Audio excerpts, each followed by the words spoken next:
Welcome to episode 72 of the Selling Your Screenplay podcast. I'm Ashley Scott Myers, screenwriter and blogger over at sellingyourscreenplay.com. In this episode's main segment, I'm interviewing Mills Goodloe, who wrote the film Age of Adaline, which is in theaters right now. He talks about his journey writing this script and patiently waiting for it to get produced. It was a long process, taking over 12 years, so stay tuned for that. If you find this episode valuable, please help me out by giving me a review in iTunes or leaving a comment on YouTube or retweeting the podcast on Twitter or liking it on Facebook. These social media shares really do help spread word about the podcast, so they're very much appreciated. A couple of quick notes. Any websites or links that I mention in the podcast can be found on my blog in the show notes. I also publish a transcript with every episode in case you'd rather read the show or look at something later on. You can find all the podcast show notes at www.sellingyourscreenplay.com/podcasts, and then just look for episode number 72. Also, if you want my free guide, How to Sell a Screenplay in 5 Weeks, you can pick that up by going to sellingyourscreenplay.com/guide. It's completely free. You just put in your email address and I'll send you a new lesson once per week for 5 weeks along with a bunch of bonus lessons. I teach the whole process of how to sell your screenplay in that guide, how to write a professional logline inquiry letter, how to find agents, managers, and producers who are looking for material. It really is everything you need to know to sell your screenplay. So just go to sellingyourscreenplay.com/guide. Also, a quick plug for the new SYS Screenwriting Analysis Service. It's a really economical way to get high-quality professional script notes on your screenplays. All the readers have experience reading for studios, production companies, agencies, or contests.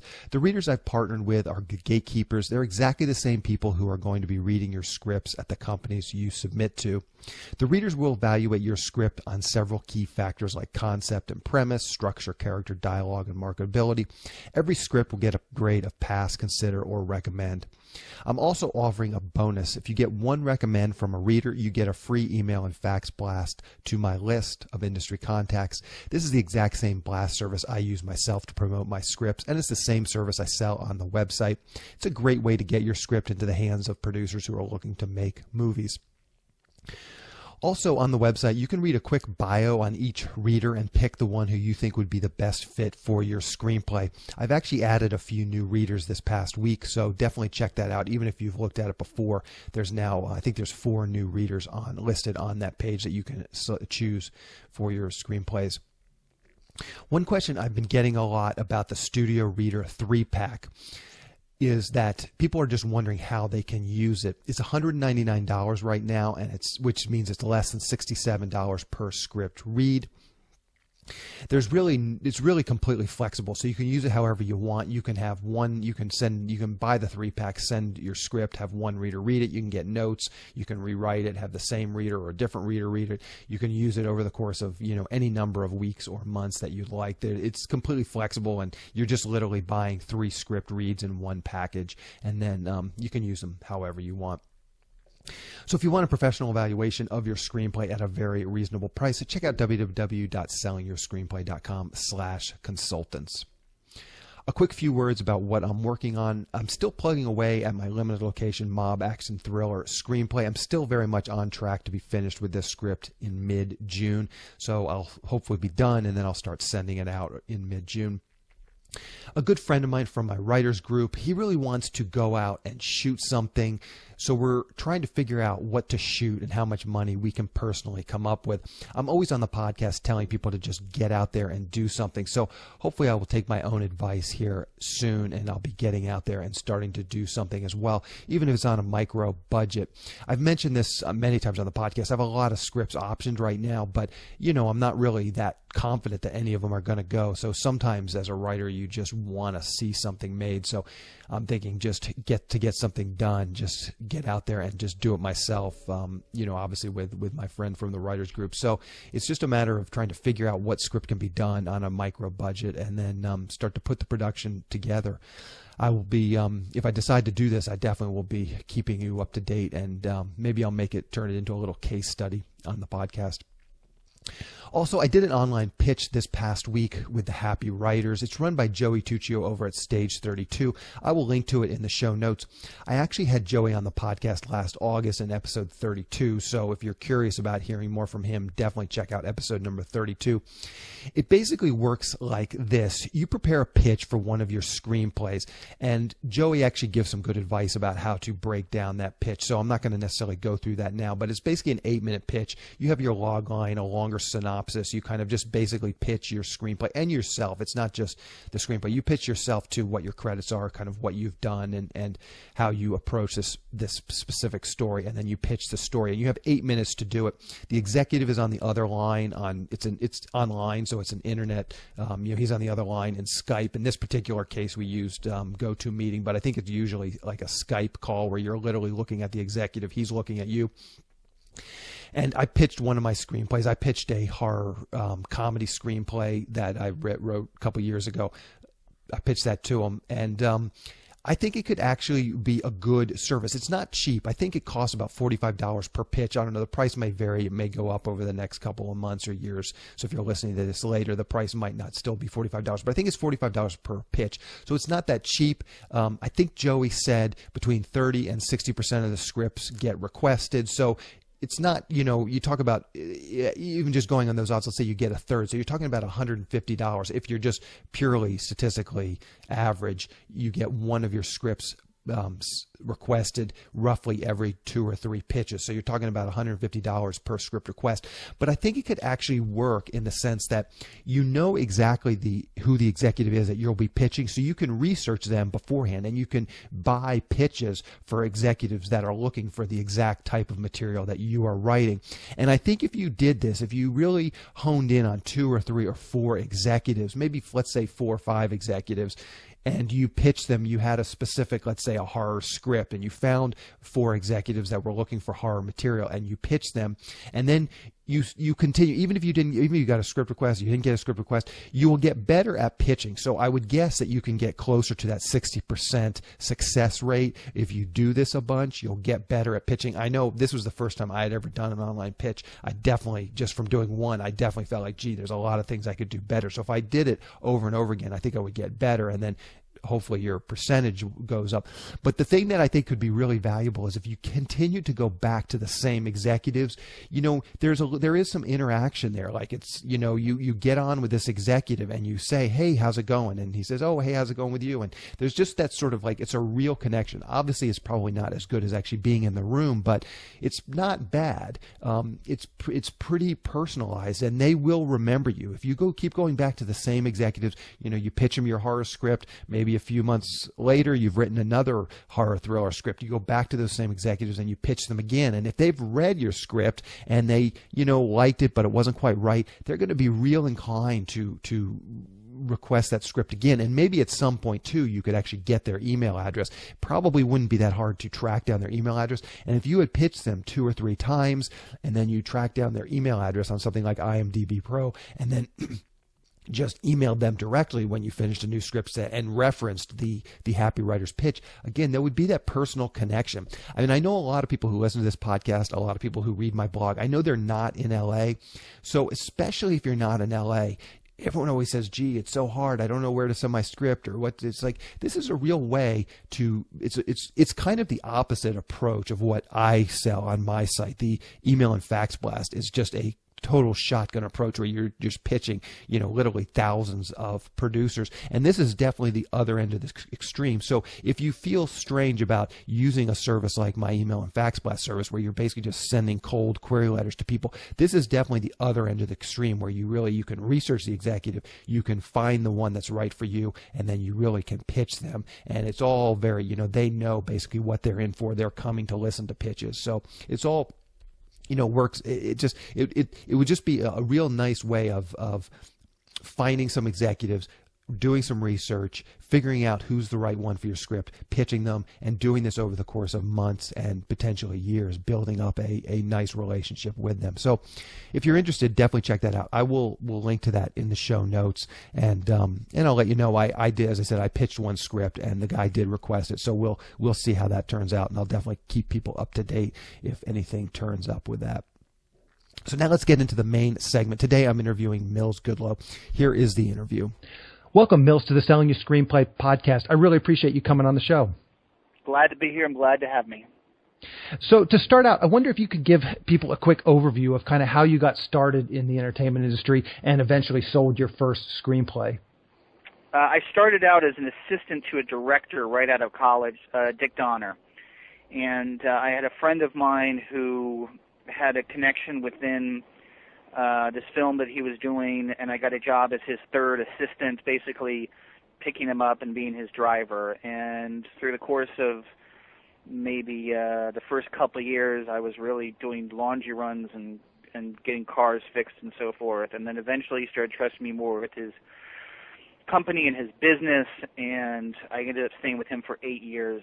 And towards the end of it, I was able to produce some pretty large films that he was making at the time. And my experience also running his company allowed me to read, thousands and thousands of scripts. And when I left, when I left working with him to become a writer, I didn't use my knowledge of reading so many scripts as a capacity as a producer for him, and really started thinking about, why was some working and why some didn't work, and why did some go into production and why others weren't, and just kind of through osmosis through this last few years, trying to understand screenwriting and writing through that way. I directed a film right out of the bat, and I directed it because I also wrote the script. And then the first thing I really sold, the first thing I ever got paid for, is this movie Age of Adaline, which it opens up on the 24th. And that was sold. I had a writing partner who he and I had written a screenplay called August and Everything After. That got the attention of an agent. And then through the agent, I was able to meet some people, and then I sold that as a pitch to a producer based upon him liking that first script that my writing partner and I had written. Okay. Let me just back up a second. So you're working as an assistant. Did you at that point have some intention, like did you know you wanted to be a writer, or at that point you were just kind of figuring out the entertainment industry and the various jobs and didn't know what you wanted to do? I was kind of a dope. I really was. I was just, it was a job. I was having fun. I was living in Los Angeles. I was just kind of feeling my way around, and I was in my early 20s, and I didn't really have the foresight to be having some master plan. But after a couple of years working for him, it started to kind of figure out. I thought that he had a really great job, and I thought directing was a great job. And being in that position and being, kind of an observer of everything that went on, I started to say, I don't want to be an agent. I don't really want to be a producer. I want to be generating something that I can have some control over. And it just kind of very organically said, writing is something that I like to do. I enjoy it. And once more, when I felt that I was, I'd read so much stuff that it got to the point where I could kind of say, I think I understand what's going on as a writer, and I'd have to read a lot to do that beforehand. I don't think I could have learned that through school. Mm-hmm. Now, did you write as a kid? Did you write for your college newspaper? Was there any inkling? I didn't. I don't. No, I was not an English major. I was a business and political science major. I didn't write any short stories as a kid. I didn't even, it was just it didn't really kind of click for me until I started working for him and started working on films for him, and it got to the age where I said, geez, I gotta start thinking about what I wanted to do. And then just very organically, it started to evolve into writing screenplays. I have a very atypical story than many screenwriters. Yeah. I don't know if there is a typical story, but I think that's an interesting path. So let's talk about your script. You mentioned this spec script, August and Everything After. Maybe just walk us through quickly sort of that process. I mean, it sounds like, I think most people would assume, since you were working at the highest level as a producer, it would have been fairly easy for you to write something and get an agent and get it. But the way you kind of said, I wrote this script and it got a little thing. So maybe you can walk us through that process and just kind of enlighten us to what that looked like. I was on the other side of the fence, and I thought that was that was the most important thing for me to be doing. I was not on the highest level as a producer.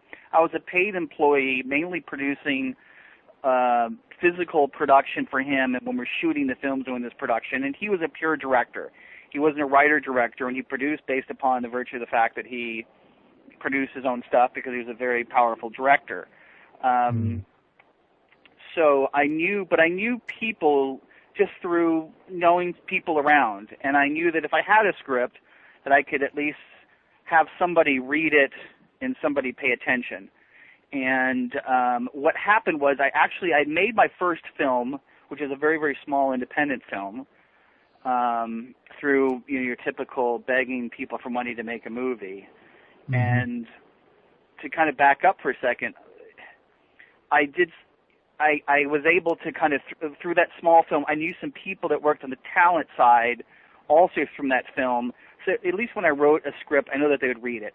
But, that's not really a huge barrier to entry, because just because you can get someone to read the script, I wasn't getting, Brian Grazer to read the script. I was getting mid-level talent agent to read the script that maybe could forward it to someone that worked on the lit side. But even that said, if the script if it wasn't any good, they didn't have any obligation to me because I wasn't even working in that capacity anymore, and no one's going to do you a favor because everyone's so busy and they've got enough clients, and no one's going to be kind of stringing you along. So even though you have the opportunity to have someone read your script, it better have something that they could see in it, and that one fortunately did. Okay. So walk us through that path. You got it to one of these mid-level assistants, and they passed it on to an agent? To a lit agent. I got it to someone who I was trying to say, okay, can I make this film another independent film? And he was on the talent side at UTA. And he, very fortuitously, I couldn't get the movie made, and it took a long. It was just, how it's trying to get independent film made. It's impossible. Sure. It was even more impossible then because we were shooting on film and things like that. And but he went to the lit side to this talent agent named Shauna Eddy and said, "Hey, I read the script. You should look at it. Maybe maybe you want to represent this guy." And she read it, and I met with her. And it's kind of funny is that I've been with that agency now my entire career. She's left. She's had children. Now she's a producer on a project I'm working on right now. But I've always stayed at UTA. I've never signed a contract. It was just, hey, I liked it. And then I said, well, I want to maybe do this thing we talked with this pitch that I have. And then she set up a meeting, and then they sold it this Age of Adaline as a pitch, and then they started paying, and it just kind of starts going from there. But it was a very casual process. Okay, so let's dig into Age of Adaline. That's your most recent film starring Blake Lively. I guess it's going to be released fairly soon. Maybe you can start out by giving us a log line or a pitch for the film. The film is about a woman who was born around the turn of the century. When she's 29 years old, she hits an accident and she stops aging. And the story picks up in present day, some 80 years later, and she's lived 100 years as a 29-year-old woman, and all the ramifications of what it's like to be that person, to not being able to get too close to somebody because of course you have somewhat of a secret there, and the story takes place in the present day, which she starts to fall in love, and complications ensue. Perfect. I will link to the trailer in the show notes too, so people can check that out. So where did this idea? It opens up today. Okay. We'll definitely, at the end of the podcast, we'll definitely go through all the various channels that it's going to be releasing. So where did this idea come from? It came from, at the time I said it was really my beginning of my writing career, and I was a big fan of, I'd seen Amélie, the French film, and I thought it was such an interesting idea to have this wonderfully strong, interesting woman in Paris. And I started building from there, and then I said, okay, maybe I can create a woman like that was a little bit interesting, different, had kind of a different feel about her, and I'll put her in New York City. And then it started backing up into, what makes her interesting and maybe what's special about her. and then one of the things which I did on the script, which I was really adamant about, is there's one buy-in in the story.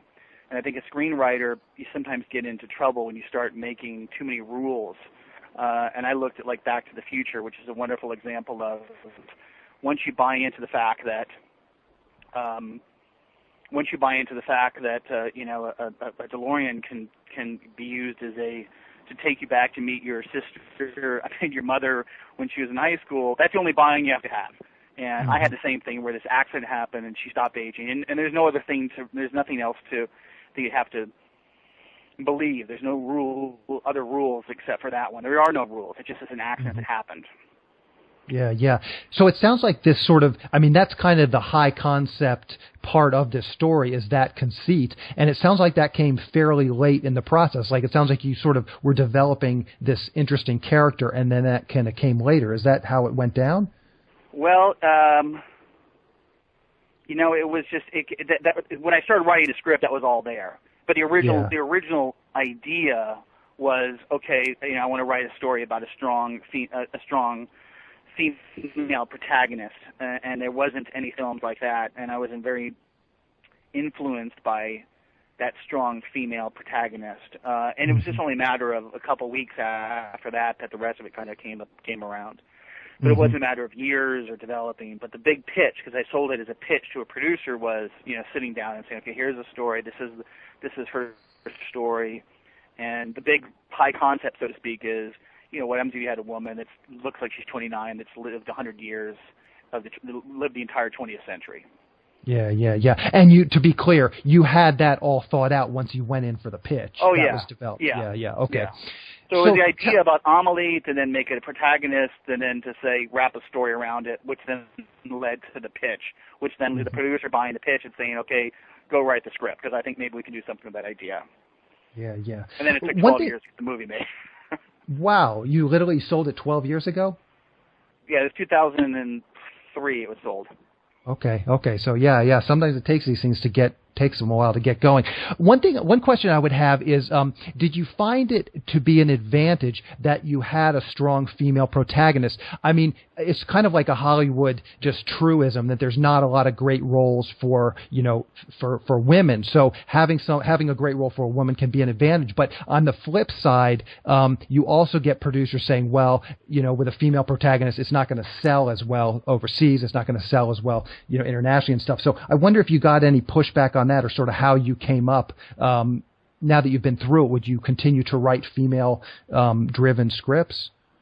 Well, that's you just kind of answered the question there. Is the reason why it took 12 years to get made is back in 2005, 6, 7, no one was interested in making a film with a strong female protagonist in any possible way. And there was no, you could make it with Reese Witherspoon if it was a big, broad comedy. But there was zero appetite for it, and that's why from 2005, maybe 2006 until 2000, I had a writing partner, and then the writing partner and I stopped working together in 2004, and then for about 4 years, I would go a year without even hearing the name of the script. It was just dead. It was as dead as it possibly can be.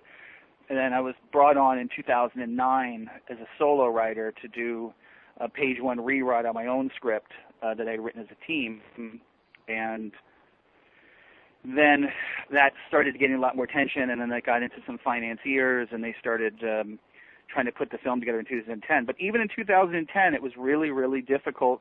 Once again, this is a $30 million film, and to spend that on a movie where the lead female is in every frame of the movie, it was a tough thing to do, and that started changing only a few years ago, because if you start thinking about it, now it's the YA, the Hunger Games with Jennifer Lawrence, and the Divergent, with Cheyenne, and that's a female lead in a YA story. Okay, well, before they did that, there was no one even knew the term YA, and you never had films like that. Okay, now you can have a strong younger female protagonist in more of an action film. Okay, that's good. So that kind of checked that box off.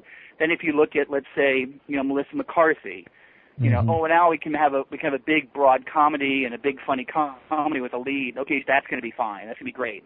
And then And then if you're trying to tell a story that was more of a straight romantic story, everything, and I've written a Nicholas Sparks adaptation that came out last year, once again, that's a two-hander.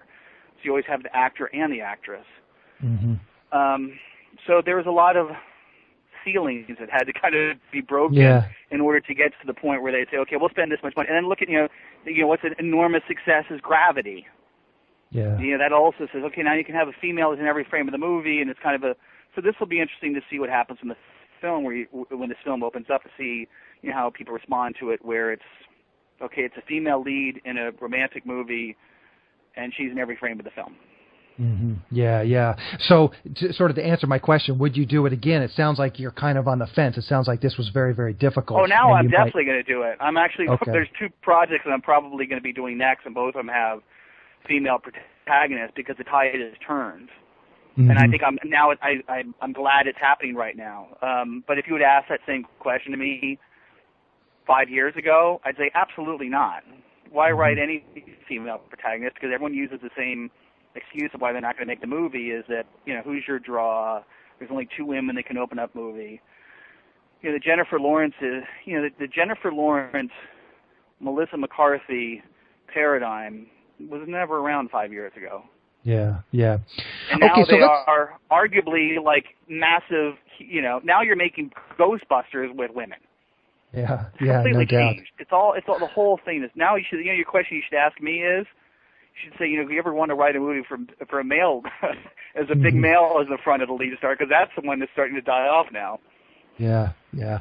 So let's go through your writing process. Maybe you can just take us through. You kind of covered it a little bit, just in terms of just taking many different passes and different rewrites. But what does your writing process look like? Do you write, an hour a day, 6 hours a day, 8 hours a day? Do you, binge write 10 hours a day, or what is your writing process like? Yeah, I wake up in the morning and I start writing until I get tired, and then I try to do something else, and then I'll kind of circle around to doing, I think writing, though, is always,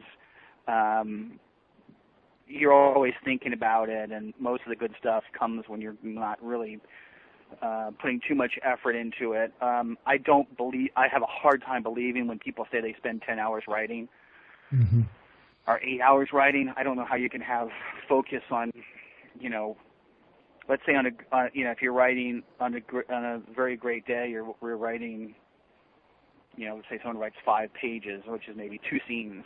You're trying to tell me you spend 8 hours writing 2 scenes? You can't. You'll spend 50 hours writing 2 scenes, but they're not going to be at the same time. You'll put it away and you'll look at it tomorrow. And I always believe that every time I look at something tomorrow, I always change it, and I'll do that through the whole course of writing the script.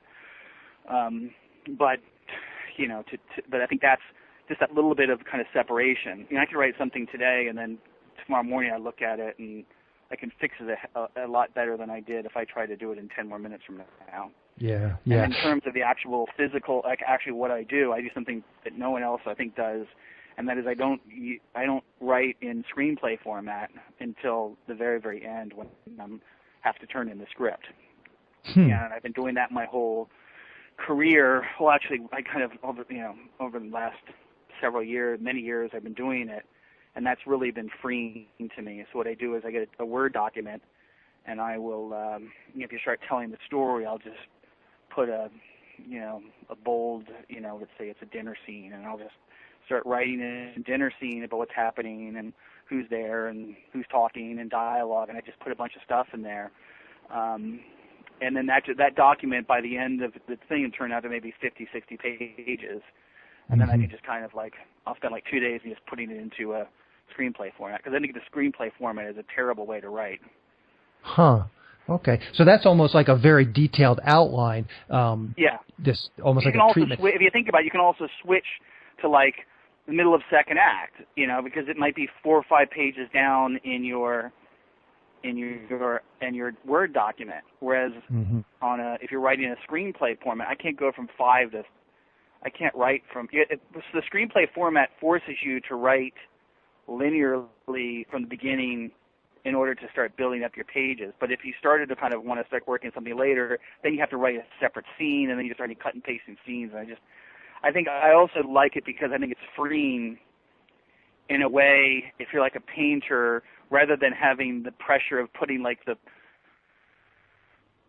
paint to the brush to the canvas, and it's like this big moment, you're like just kind of sketching and you're playing and you're using a Word document, and it doesn't feel like you're really working.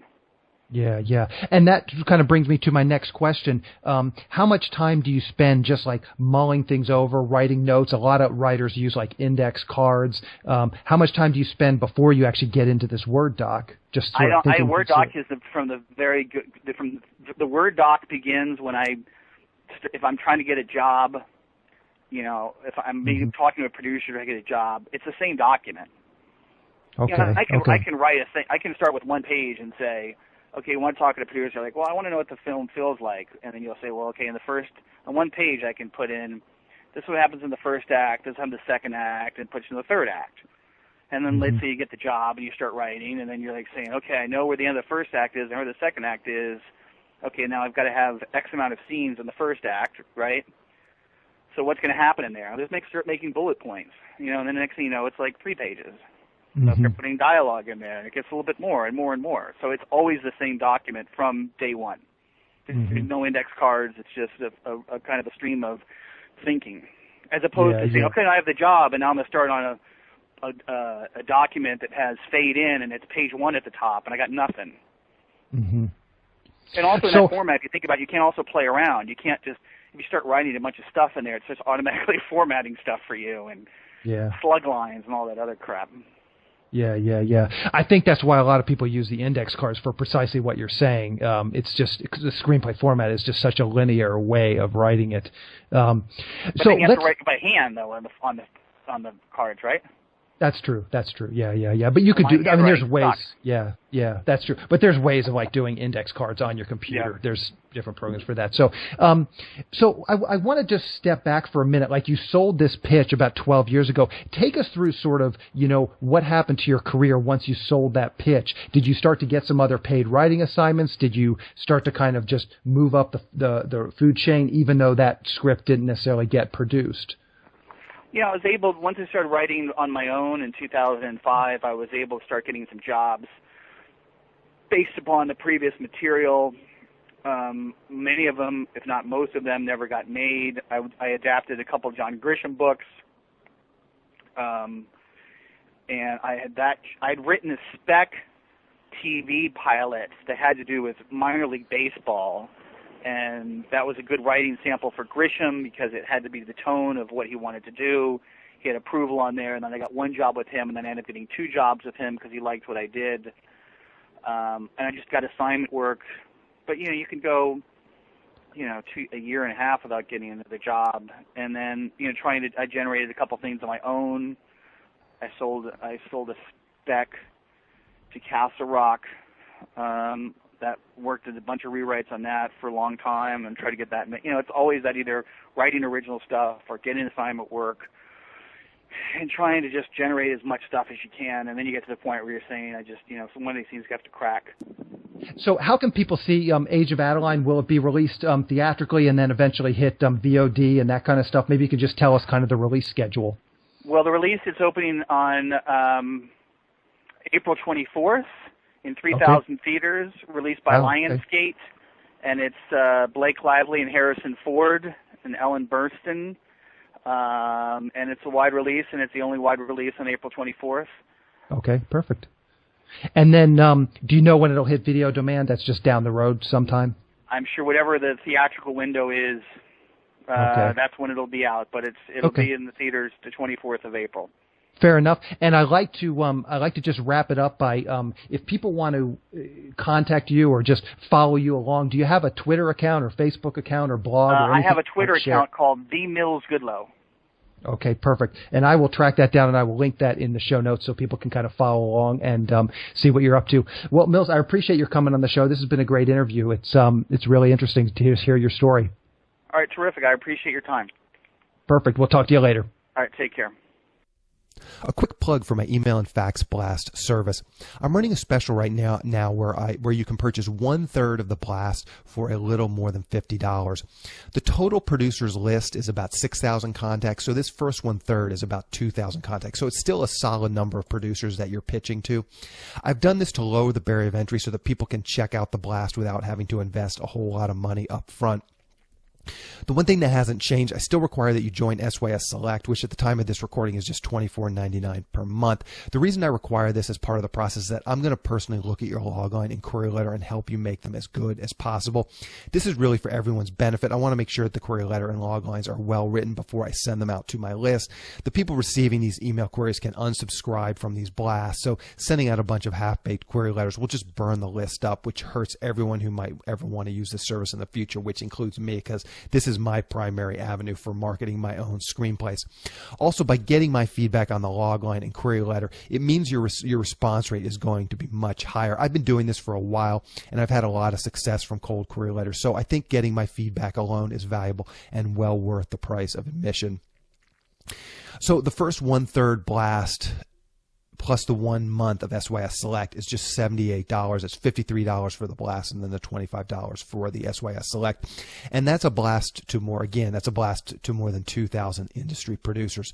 It's really never going to get any cheaper than this. So if you've ever thought about trying out my email and fax blast service, now is definitely the time to do it.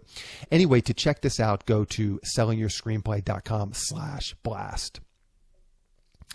In the next episode of the Selling Your Screenplay podcast, I'm going to be interviewing director Jarrett Tarnell and his brother, who is the writer, Brent Tarnell. And they recently did a film called See You in Valhalla, starring Sarah Hyland. We really dig into the specifics of how they got this film made, so keep an eye out for that episode next week. To wrap things up, I just want to touch on something that Mills talked about in the interview. I think it's interesting to hear how this film took 12 years to actually get finished. It was surprising to hear, but I really shouldn't have been surprised. I actually had a script like this myself.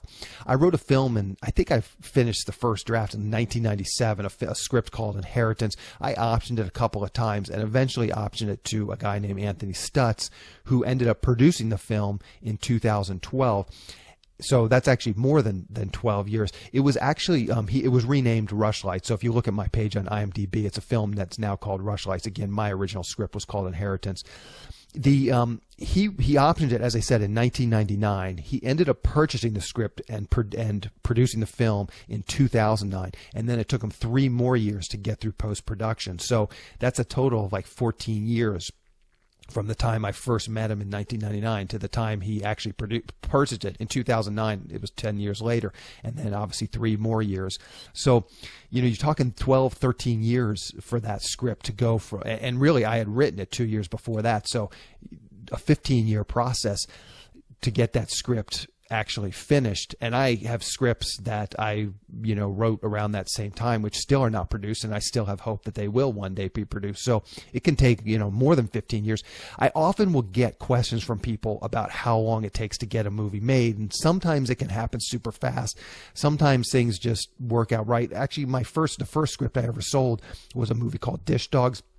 Those guys optioned it. They had a 6-month option, and within a year they were done. They had the option lapsed at about 6 months. They purchased the script when right about the time the option lapsed 6 months later, and then they went into production and purchased the script. So that from start to finish, it took me and my writing partner that one probably 6 months to write it, maybe 6, 7, 8 months to write it, and then a year to get it produced. So probably less than 2 years, I would say, is the absolute minimum from the time you start writing a script to the time that movie is actually finished. Is, I would say, minimum a 2-year process, but as I said, it can take probably anywhere from 2 years to 10 years, 15 years, or even longer. And I don't think that should be something that's negative or pessimistic. I think that's just kind of the reality. I don't think there's any real average for how long it takes these things to get made. Anyway, that's the show. Thank you for listening.